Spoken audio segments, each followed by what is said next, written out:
There are moments in life that you'll never forget. Memories you'll pass on to your children, and they'll pass on to theirs. They'll be talked about when friends come together as myth, lore, and legend. These are Tales from the Tailgate.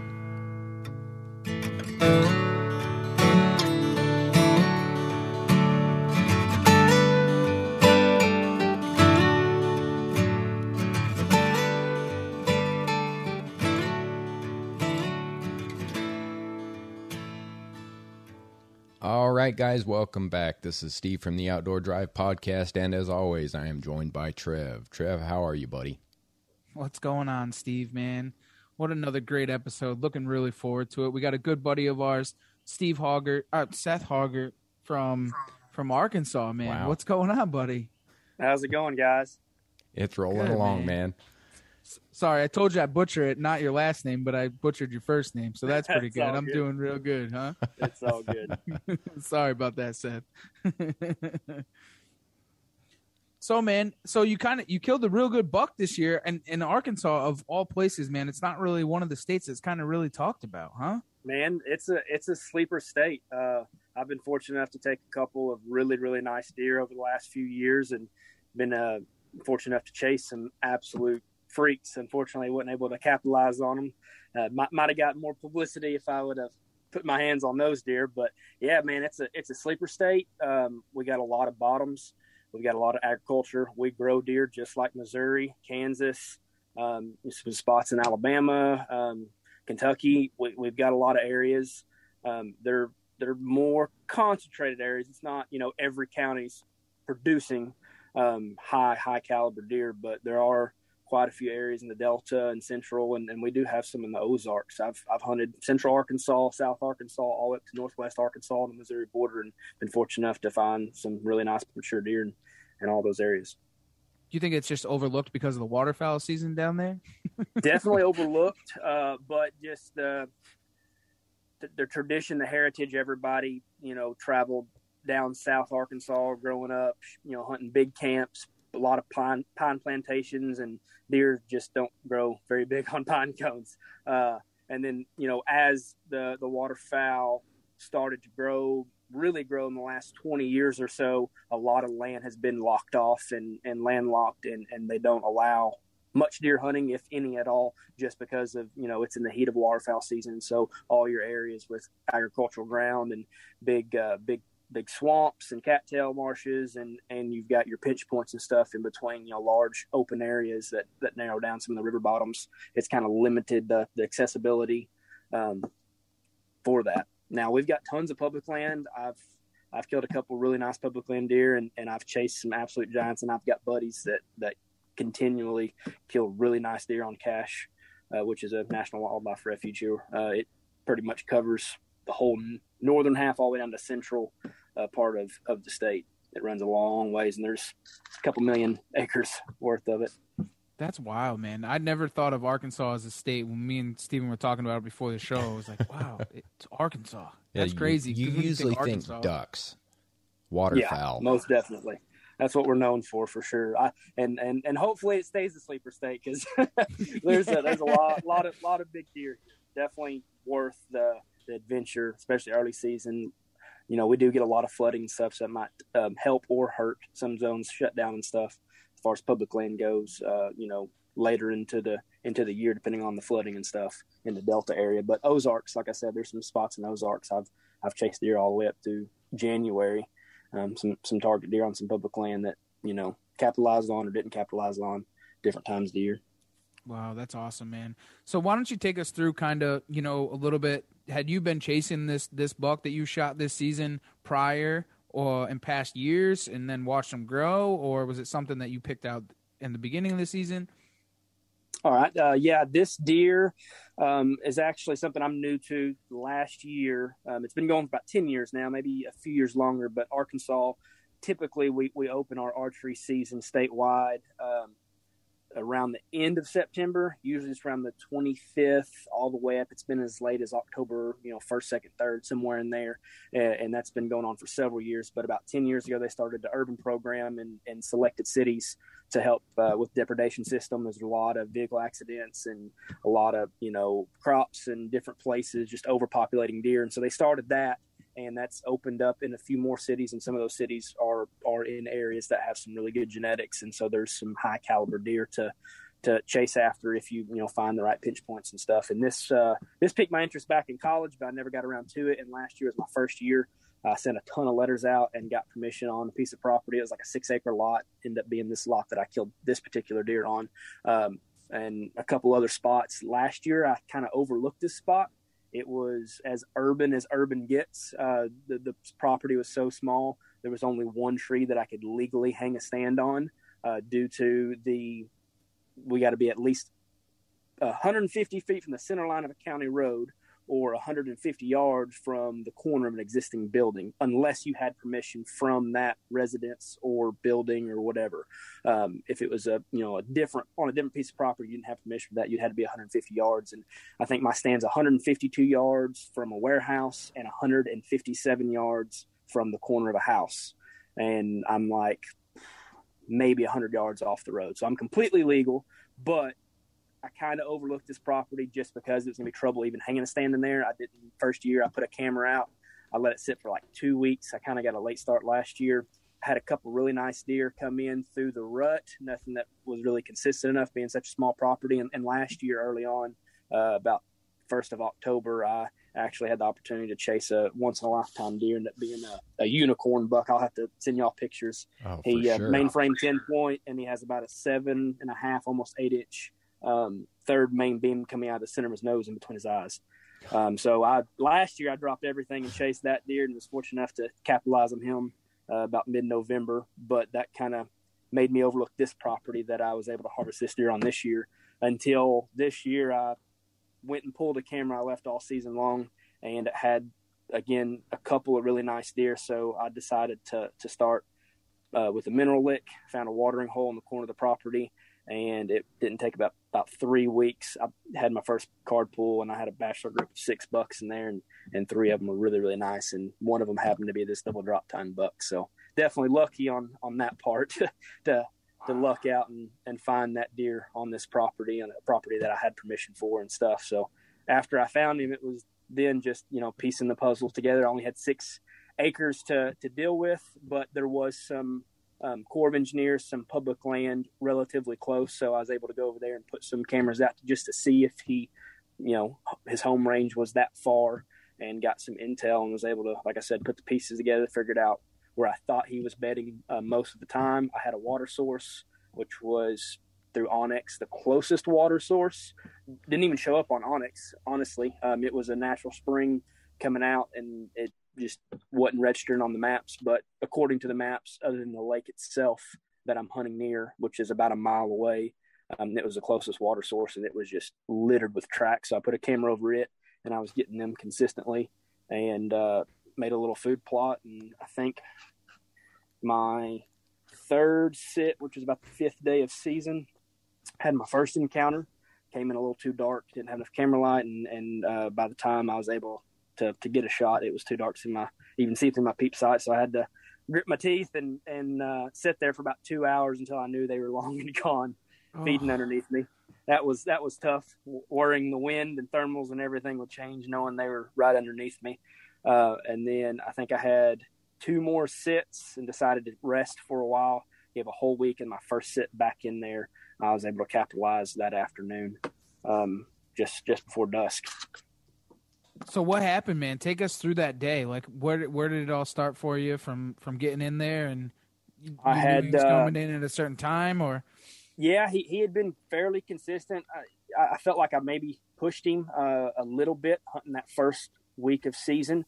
So I gave it a full week and kind of let him come back in there on his own. And they were just starting to split up a little bit. They were coming in together at different times, some minutes apart, some hours apart as far as the bachelor groups go, because it was still pretty early. And we really don't – typically they don't lose their velvet here in Arkansas until about the 3rd week of September. Some start about the second week of September. And this particular year, they most of my bucks shed their velvet the last week of August. So we're 2 to almost 3 weeks, a little bit earlier than anticipated. So it was kind of crunch time before they split up, knowing he wasn't the most mature deer of the 6. I was afraid he might push off. So I gave it a week, watched the cameras, and was able to realize he was coming in quite often in the afternoons. I think I had 7 or 8 days. He was in there within an hour of shooting light. And the day before I decided to sit, he was in there about 45 minutes before legal light expired. So I know I had a good chance of catching him. Had good wind. Had food plot was looking really good. They were consistently grazing on it. And it happened to be one of the hottest days that week. So I was really hoping I could catch him coming to water, which he would cross right behind me. And got in there early, set for, a couple hours. That last hour or so in early seasons, typically when you're going to see most of your movement just because it's so hot throughout the day. And had a couple does get up and stretch their legs. They came in and went down to the creek, came back and fed in the field for a while, and constantly looking to my north, which is there's a road kind of to my north, more my north, it'd be my northwest, catty corner there. There's a road that crosses up there. They kept on looking back that way at some joggers and some different noises coming up that way. And then towards the end, before they left, it was present to me that a deer had entered the field or entered the open area through there. And it was a matter of time before I got to see what deer that was. And they eased off, and it was kind of funny. I've got a little food plot right there, and it's fairly open. There's 2 trees that line up just right, and I guess if a deer walked underneath the trees, it could get underneath me without seeing them. But haven't had that happen yet, and I was, glassing back where they were looking, and they ran off the opposite direction, tails up, but frisky. You could tell it was a deer entering the field, and kept on looking, and a solid 15 minutes went by and nothing was popping out. And so I just thought to myself, maybe someone was walking down the road, or, they saw something in that direction, because it's only about 100 yards and it's not super open, but they can catch movement up that way. And all of a sudden, literally had to have been within 15 yards of the base of my tree, a deer just kind of, not spooks, but like just jumps. I don't know if it's a wind shift or what. Wind was blowing pretty good that afternoon, but it darts out from underneath me and stops out there about 40 yards. And I immediately knew it was a buck, but I didn't even think to figure out what deer it was, because I was so flabbergasted and trying to figure out how did this deer, how long has it been here? How did it get underneath me without me knowing? And fortunately, after I kind of, gathered my thoughts, I put my eyes on him and realized immediately what deer it was. He had 2 drop tines early in the season. Once he shed his velvet, he broke off one of them, but the larger of the 2 was very present on his left side. And so he started feeding back to me, and I, situated my camera, gathered my thoughts, kind of took a moment, calmed down, made sure, everything was going to be set. And he moseyed on up to 21 steps and waited for a broadside shot, and was able to capitalize on a lot of emotions and sweat and oh yeah, pattern and figuring out everything. And it was stressful, but it happened way earlier in the season than I figured it would. Nothing ever goes as planned, and I would say it kind of went as planned for the most part. Man, that's awesome. So what happened after the shot? How was your placement? What do you think? After the shot, so he was slightly quartering to, and I tried to hug the shoulder best I could. And my Luminoc, it was in the latter part of the evening, so my Luminoc was glowing quite a bit, and it was hard to exactly tell. It looked like I hit him a little far back, but my Luminoc looked good when it zipped through. And he trotted off probably about 40, 50 yards, stopped behind a tree, and then continued on. And it didn't sound like I hit any bone. It didn't sound like super solid, like a shoulder or high or anything like that. I just zipped through him. So that worried me on the sound a little bit, but in my mind, my shot placement looked good through following my Luminoc. And then I gave it probably about 45 minutes before I climbed down, just because he stopped in the field and I didn't want to, take the chance that he was still close to the edge or anything. So I waited till it was plenty dark, got down, arrow was coated, end up shooting a different broadhead. My first time shooting a deer with a fixed blade. I've killed dozens with mechanicals, never shot a fixed blade. And I shot a G5 Montec. Nothing against them. It's just not an entry and exit hole that I'm used to. A little bit smaller hole, so it takes a little bit longer, to start picking up bleeding. Tracked for about 20 to 30 yards, found blood, immediately got out of there, called my buddy, and we gave it plenty of time. I think we ended up giving about 3 hours, just because I wasn't 100% on the shot placement, knowing he was slightly quartering to, and I hit a little further back than I was aiming for. End up being liver or high lung on entry side, and just absolutely tore through his liver on the backside. But the blood was just not there. I hit him high, and he plugged up after about 75 yards or so. Had good blood from there. Plugged up after about 75 yards and just completely sealed up. There was just drops here and there. We trailed him for about 150 yards and decided to back out because we didn't have the light, and we could tell he was only bleeding on entry side. There was a couple spots in a muddy bank that he dug in, and there was, solid blood on the left side, but nothing coming out the exit. So it was very present that he was clogged, and we didn't want to chance pushing him. So we gave it to the next morning, ended up calling a dog just in case. And dog got on the track right away, ended up going all the way to a road, crossed the road. And as soon as we crossed the road, the dog lost scent. I'm not sure if it was, because we were on the backside of a neighborhood or what. There were some other dogs barking, but it completely lost scent and lost trail. And so we backed out, let the gentleman with the dog leave. Didn't want to, hurt his feelings. He was pretty confident at the time that the deer would make it, judging off the amount of blood, but I knew where my shot placement was, so I knew it was a fatal shot. And we ended up grid searching another 75 yards. We lost blood, and it didn't take about 10 minutes with 3 buddies to get back on the trail and walk right up on him. Wow. So it was awesome. A bit nerve-wracking, in between long night, but I was confident, with daylight we'd find more blood, and then it didn't get really nervous until we got on the track with the dog, and the deer never opened up. But we never did find a bed. He died. He was dead while we were tracking him the night before. I mean, he was stiff as a board. He filled up. He ran about 200 yards total. Talking to some buddies of mine that have shot Montecs and shot some other fixed blades, that typical that they run a little bit further if they're not bleeding out of, entry and exit. They can close up and recirculate and stuff. So, it's really cool that the persistence really paid off on that one. And it shows that, people should definitely stay on them no matter what, and keep going back and staying on them. I think that's been kind of like the theme for us lately, honestly. Yeah. Well, I mean, it's real easy to just write it off and say, well, we think the deer lived, and walk away and go hunt another deer. Yeah, most people judging off I feel like, obviously, if they'd have saw what I saw, it'd be a different opinion. But the 3 buddies I had there, the dog handler, if I'd have had a dozen more buddies come out, just judging off of the blood alone after he sealed up, it would make you wonder that, maybe it wasn't necessarily a fatal shot. Maybe it was higher than anticipated, and what they call that, no man's land or whatever. Mm-hmm.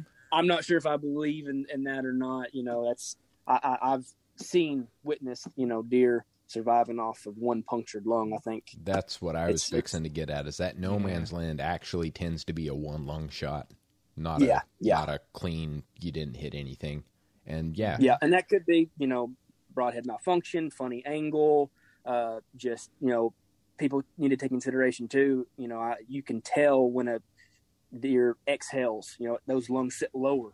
So you've got a huge void there that you could potentially miss if you're not careful too, just by pure bad luck and pure chance. It's always better to hit them low than it is to hit them high, in my opinion. Absolutely. Valid point. And do you think that the urban part kind of was a factor in the tracking and stuff like that, to not push the deer somewhere it wasn't supposed to go? Or yes, one of the things that was a major factor, and I just got lucky with, I didn't have to pursue in any other way, but the deer covered majority of the property I'd already had permission for, and covered a piece of property I'd access through, and ended up dying on a piece of core land. So I did not have to reach out to any landowners to pursue game, because we don't have a I guess I'm not sure what it's called, pursue of game law or something like that. You do have to reach out and get permission before going on to someone else's property. So right. I got lucky there, not having to, jump through any extra hoops or anything. But I mostly, I'd say what was a big factor as far as urban goes is just I was able to got away with extra noise and stuff, and it was a major pinch point because I was between some warehouses and some neighborhoods and stuff. So I had natural funnel and actual hard borders where they're just not going to walk through or walk on the edge of a neighborhood or through a parking lot. And do you think that scent plays a good factor also in the urban hunting, where you don't have to worry about it as much, like winds and stuff? Or definitely need to worry about wind, but I think it buys you that extra hesitation before they bust, or that extra bit. They might think you're a little bit further than you are, just because they're so used to human scent and vehicles and different things. That particular property I was hunting, I had 2 winds that if I hunted in those winds, even though they were not necessarily wrong or perfect, they were more of crosswinds. I think some swirls and stuff, I would have definitely gotten away with some shifts in the wind and stuff, just because there was heavy scent coming from, like I said, warehouse or the closest neighborhood. You're talking roughly 150 yards from the edge of neighborhood into houses and stuff. So if someone was barbecuing, I could hear them talking and I could smell what they were cooking. I could tell if it was if they had brisket on the grill or if they were smoking a pork shoulder.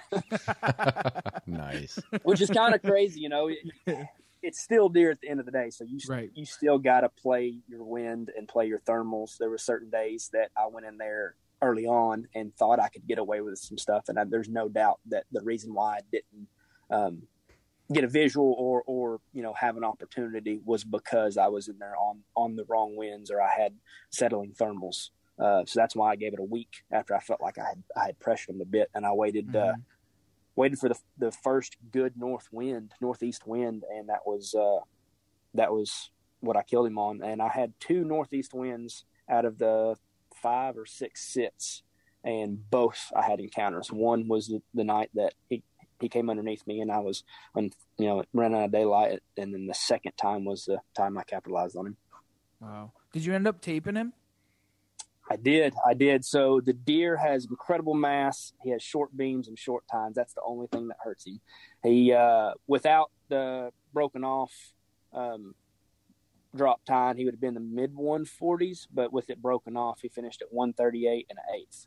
Wow. That's awesome. A killer deer though. Great. Oh deer. Yeah, he's got wicked character. He's just got short tines. His longest tine is the main drop tine, and it's like right at 7.5, 7 3/4. So his G2s, G3s, G4s on both sides are all right at 6 inches long, but they're only 6 inches long.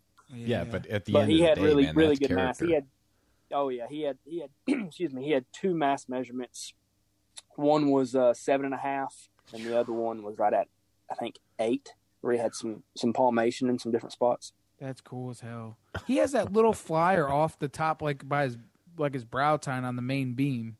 I thought, or is that with the other drop tine, or was it? No, he's got two kickers just off the eye guard, in between the eye guard and the G1. He's got 2 kickers there at the base, and then right up, he's got a flyer that's like 1 inch long at the very tip of his G2. But he had another flyer drop, I'm not sure what you call it. Mm-hmm. It's right there, kind of closer to the base of the G2, and that one was about 5.5, 6 inches long, but it broke off. Is that what kind of like struck your interest with him? Is because he was so unique? Definitely. Yeah, perfect conditions. That deer could have been way, way, way bigger down the road. He was a very young deer. You could tell just by looking at his body, but in the light of things, he was, crossing busy roads. And I had got word that there was a couple other urban hunters in the area that were getting pictures of him and on him hard. And he was just so unique. being in Arkansas, I've never had the opportunity to chase a drop tine, less, a double drop tine. So I focused everything on him. If it was going to take me till January 1st, that's the only deer I was. That was the deer, right? Yeah. Well, yeah. Good thing that you knocked him down, and then you weren't hunting a ghost if somebody else shot him or whatever. Yeah, that's a tough thing. The worry of hunting a ghost, or the worry of those drop tines. Is he going to suck them back in and even have them next year? Is he going to throw just some kickers or throw it off his main beam and it go up? Just those drop tines are kind of rare.